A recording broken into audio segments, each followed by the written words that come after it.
Hello everyone and welcome to another papilla clip. God, so many people have trouble with the papilla and I understand why. Also needs a bit more yapping to it, so I might slow down the clips or pause them. I'll figure it out later. This clip took me hours to figure out exactly the best way to make it work.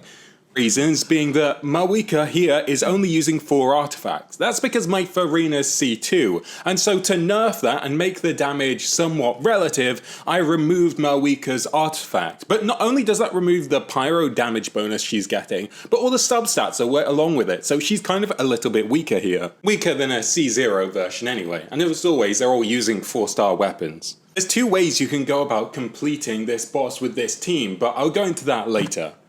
In both versions, we start off the same way, casting Mavuika's skill, funneling particles to Bennet, and make sure we get a pyro crystallize for Xilo and scroll before setting up Furina's minions. Now, because the damage on the boss is important, you want to use Bennet's burst, Mavuika's burst, but you want to wait a little bit or use an auto from Furina because her special Humo Osea infused attack applies 1 unit of hydro, because you need to make sure that you react Mavuika's burst. You need to get a vaporize on it, as all of the damage you're doing in this phase will partially carry over into the vulnerable phase. After this, I'm doing a combo I only ever do if I want to break the ward really fast, which is 2 auto attacks on Mavuika and then a dash, and repeating this to make sure the dash lasts long enough that it resets your attack pattern chain, so you can keep doing those very fast first 2 auto attacks. This gets the ward stacked up enough that I'm ready for my damage combo. I want to get Mavuika's burst as soon as the ward breaks, in fact as it's breaking. Mavuika's skill and then Bennet and then Xilonen's skill and burst. This is because I really want Xilonen to be able to get a pyro crystallize. The best chance of me doing that is during this time period where I'm applying a lot of pyro, because otherwise Furina's minions will just wipe it. If I get a pyro crystallize from Xilonen's skill, then I won't use her burst and I'll delay it till after Furina. If I didn't get a pyro crystallize, I will use her burst in hopes of getting one. The reason I prefer to use Xilonen's burst after is Furina's burst doesn't count healing while she's casting it. But mainly it's because Furina's cooldown on her skill is pretty long, and I want to be able to use it mid-damage combo in a moment. If I'm quite fast with all of my abilities, Furina's skill will delay me from using my Mavuika setup. Come to the most important thing of this whole fight,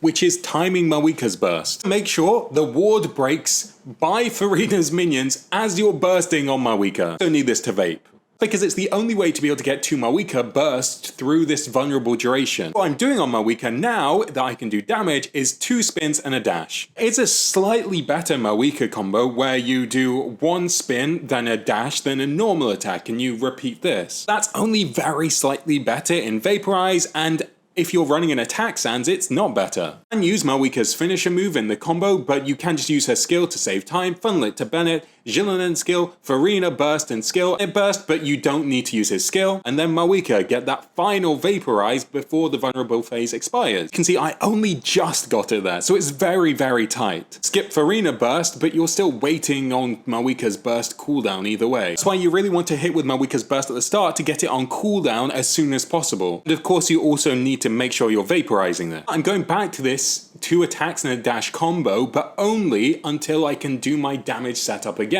This is where the divergence in playstyle can occur. Either use Xilonen's skill, then Mavuika's skill to get on her bike and do some more of these quick attacks, for another combo where you try to get 2 bursts in 1 vulnerable phase. Because you're not bursting, that means the carryover damage from this warded phase is insignificant. For these first 3, you'll get a maximum of 2 more bursts, so you can choose where to allocate them. That version needs you to get 2 more Vate bursts, but not only that, you also need to recreate that really precise Mavuika burst timing again. I found it a lot more arduous. The last combo I tried that got me the win was just going back to that damage phase again, setting up like normal. I have Furina's burst ready. Means that during the weakened phase, I get the tail end of 1 ultimate's worth of damage and a whole other ultimate combo. And even though it's in the warded phase, I'm still making sure I get that vaporized burst, so I get a lot of carryover damage. As I have so many Favonius weapons, even though I just used Furina's and Xilonen's burst, I should get the energy back pretty quickly once its ward is broken.